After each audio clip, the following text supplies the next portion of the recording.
अस्सलाम वालेकुम एवरीवन। इस वीडियो में हम बात करेंगे सद्दाम हुसैन के बारे में। सद्दाम हुसैन जब 22 साल के थे उन्होंने इराक के प्राइम मिनिस्टर को गोली मारकर मार गिराया। इस वक्त सद्दाम हुसैन का नाम हर जगह चल रहा था। जब उसके लोग कुवैत में यूएस प्राइम मिनिस्टर बुश को मारने के लिए कार में बॉम्ब डाल रहे थे, तब सद्दाम एक स्पाइडर होल में छुपा हुआ था और उसके बाद सद्दाम सबसे वांटेड इंसान बन गया था। सद्दाम हुसैन ने अपनी हुकूमत के वक्त काफी मुश्किल फैसले किए थे, जिसमें शिया मुसलमानों का मातम और ताजिया बंद कर दिया गया था और उनकी नमाज में कुछ खास लाइंस भी रोक दी गई। सद्दाम हुसैन के अंदर इतना खौफ था जो लोगों को डर में डाल देता था और लोग कुछ बोल ही नहीं पाते थे। एक मरतबा कैबिनेट मीटिंग के दौरान सद्दाम ने अपने हेल्थ मिनिस्टर को गोली मार दी थी। उस वक्त सद्दाम ने अपने किसी भी डिसीजन को किसी के लिए बदलना नहीं था। सद्दाम हुसैन की छुपने की जगह का कोड वुल्वरीन 1 रखा गया था। ये एक ऐसा राज था जो सद्दाम के लिए बहुत ही ज्यादा क्रूशियल था। जब उन्होंने अपनी खांसी की आवाज सुनी तो यूएस फोर्सेस ने उन्हें ढूंढना शुरू कर दिया। सद्दाम के ऊपर जो कुछ भी हुआ उसे दुनिया वालों को पता चल गया कि हमारी जीत आने वाली है।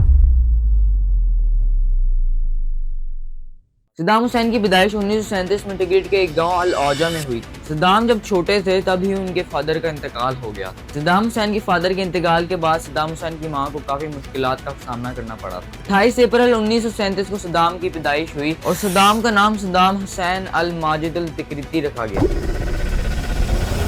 सद्दाम की मां ने अपनी मुश्किलों को संभालते हुए सद्दाम को अपने भाई के पास बगदाद भेज दिया। सद्दाम ने अपना सफर अपने अंकल खैरुल्लाह तलफा के साथ शुरू किया था। सद्दाम का अपने अंकल के जज्बात पर बहुत गहरा असर हुआ और उन्होंने बाअथ पार्टी की आइडियोलॉजी समझना शुरू की। सद्दाम हुसैन ने 1955 में बाअथ पार्टी ज्वाइन की और उसके बाद सद्दाम की जिंदगी में बहुत बदलाव आना शुरू हो गया। सद्दाम की सोच बड़ी क्लियर थी और सद्दाम हुसैन अरब यूनिटी चाहता था। इस सोच ने सद्दाम हुसैन को अपने पॉलिटिकल डिस्कशन में काफी मदद दी और उसने अपनी मान को पूरी तरह से बाअथ पार्टी की आइडियोलॉजीज में घुमा लिया। 1998 में मुनाज़े का खात्मा हुआ और कासिम की लीड हुई, जिसमें सद्दाम ने बाअथ पार्टी को पूरी तरीके से सपोर्ट किया।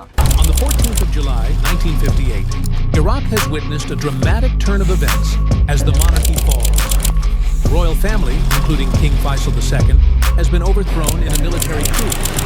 और सद्दाम को लग रहा था कि अब अरब यूनिटी का गोल कंप्लीट हो सकता है, लेकिन जब कासिम ने अपनी पॉलिसीज में सोवियत यूनियन को शामिल करना शुरू किया तो सद्दाम और उसकी पार्टी को ये बिल्कुल पसंद नहीं आया। कासिम ने इराक में सोवियत यूनियन के साथ अपनी दोस्ती शुरू कर दी थी, जो बाअथ पार्टी को बिल्कुल पसंद नहीं आई थी। यूएस को भी ये बात बहुत खतरनाक लगने लगी थी, क्योंकि oil rich Iraq Soviet union के कंट्रोल में जा रहा था। इसलिए CIA ने सद्दाम हुसैन और बाअथ पार्टी के मेंबर्स के साथ मिलकर प्लान बनाया कि हमें कासिम को मार देना चाहिए। जो प्लान बनाया गया था वो बहुत ही बुरी तरीके से फेल हो गया। सद्दाम को उस वक्त CIA के साथ फर्स्ट कॉन्टैक्ट मिला।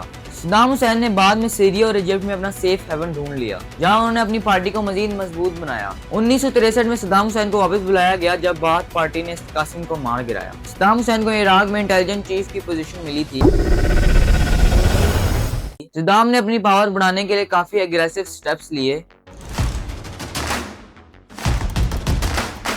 और अपने ओपोनेंट्स को मारना शुरू कर दिया। सद्दाम को हमेशा एक डर था कि इराक की मेजॉरिटी शिया पॉपुलेशन अगर उनके खिलाफ हो गई तो उसका रूल खत्म हो सकता है, इसलिए उसने शिया आइडेंटिटी को सुप्रेस करना शुरू कर दिया। सद्दाम ने अशूरा और ताजिया के रिचुअल्स को बंद कर दिया। 1979 में सद्दाम ने PM अल बकर को रिजाइन करवाया और खुद प्रेसिडेंट बन गया। प्रेसिडेंट बनने के बाद सद्दाम ने अपनी ताकत को और मजबूत बनाया। उसने अपने पॉलिटिकल ओपोनेंट्स को मार डाला और हर किसी को अपने कंट्रोल में कर लिया। सद्दाम ने 1972 में ऑयल रिसोर्सेज को नेशनलाइज किया। इससे इराक को बहुत फायदा हुआ और वो अपने ऑयल एक्सपोर्ट्स के लिए अपनी इंडिपेंडेंस हासिल कर चुका था। सद्दाम की इमेज इराक में बहुत स्ट्रांग हो गई थी और उसने उसके बाद अपनी पार्टी के लिए जिंदगी भर के प्लान्स बनाए। सद्दाम का रोल 1979 में फुल थ्रॉटल पर था जब उन्होंने अपनी पावर को फर्मली एस्टैब्लिश किया। इस वक्त तक सद्दाम ने अपनी पार्टी के रिवाइज ग्रुप को मार डाला था और उनके इन्फ्लुएंस को खत्म कर दिया था।